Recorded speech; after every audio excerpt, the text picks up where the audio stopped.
Hello, I would like to talk about finding scholarly work on the internet. Um, of course, everybody knows Google, and we can search for just about anything on Google. The problem is that whenever we do a search on Google, we have too many search results that are not relevant.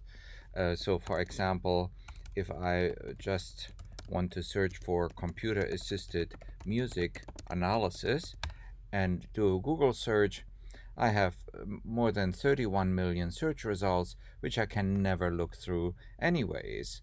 Of course, I may find something um, uh, interesting on the first few pages, but I probably will not get beyond the first few pages. But I do click on um, one of them here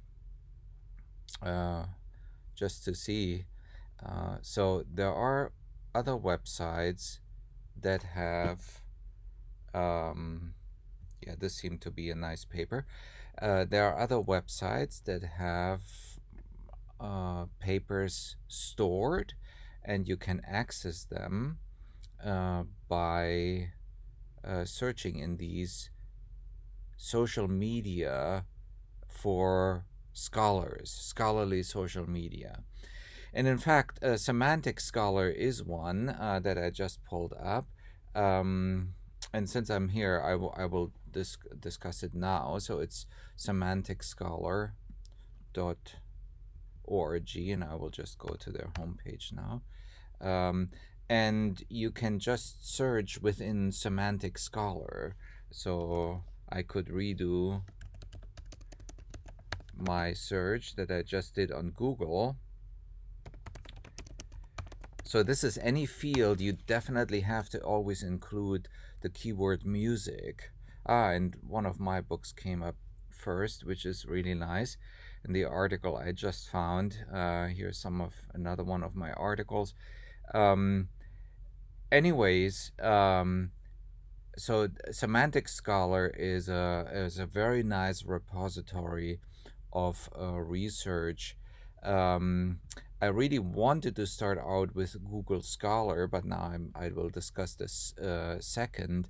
So Google also had the idea, well, if somebody just wants to access scholarly work, then we want to limit the Google search to that scholarly work, and that basically is Google Scholar.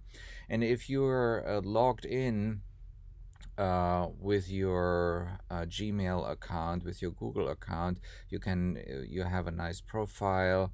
You can also post things and store things and set your preferences. But for sure, you can do very good searches in here. So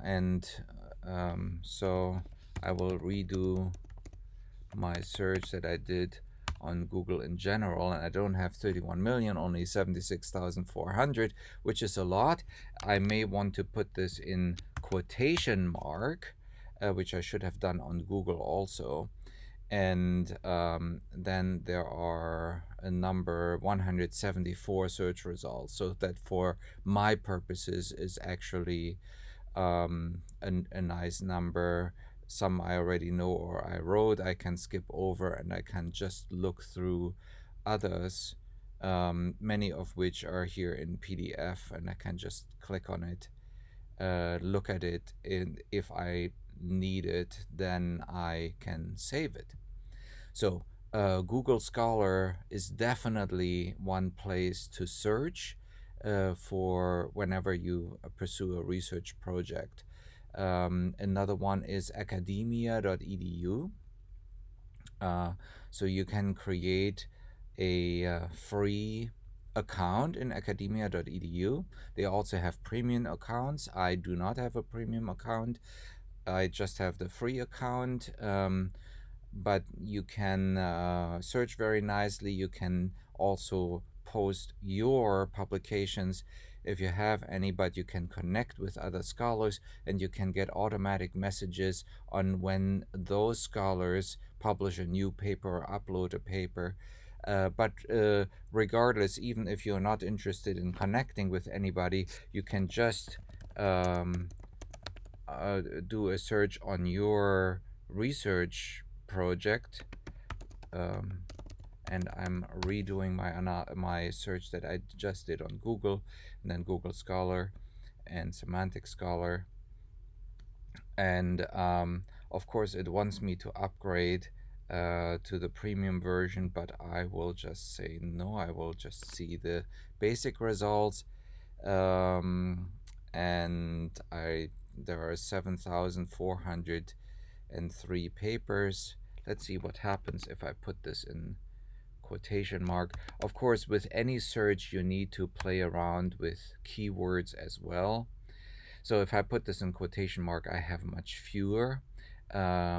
But then maybe I want to play around with computer assisted or computer music or computer aided music analysis. Let me actually see what that gives me.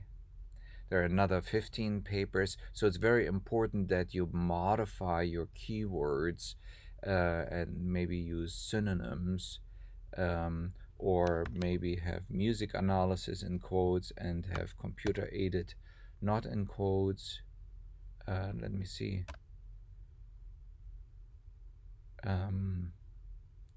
Or simply have computer and music analysis. Well, then I have too many search results again.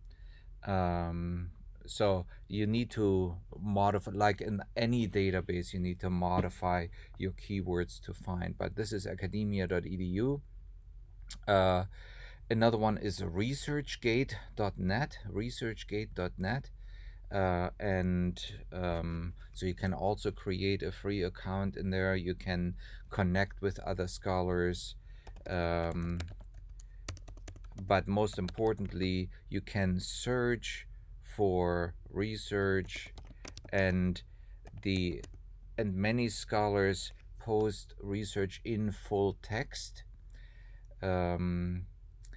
So even if they're published by a journal but they have a PDF version of it, they may post it here. So you may not find an article in one of those databases that I discuss in other videos, but you may find it in a ResearchGate or Academia.edu or Semantic Scholar or Google Scholar. So those are very important places to search. They are free, or you don't have to upgrade to the paid accounts. You can use the free accounts. And one more, of course, most people are familiar with LinkedIn. It's a scholarly network, or it's a network, it's a professional network, social media network, and I recommend to anybody to create an account. It is free. You can have a profile. I've even been asked. I've been offered interviews for positions that I haven't applied for just through LinkedIn.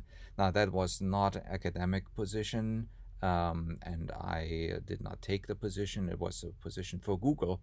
In fact, when they wanted to do some research on popular music. But anyways, this is not a place to search for literature in, but to connect with others and to promote your own work. But it is also a good place to look up scholars. Let's say somebody wrote an article that you got and you want to ask that author some questions. You may find that author here in LinkedIn. Of course, you can also do a Google search or look for their university, but it's very likely you will find them in LinkedIn.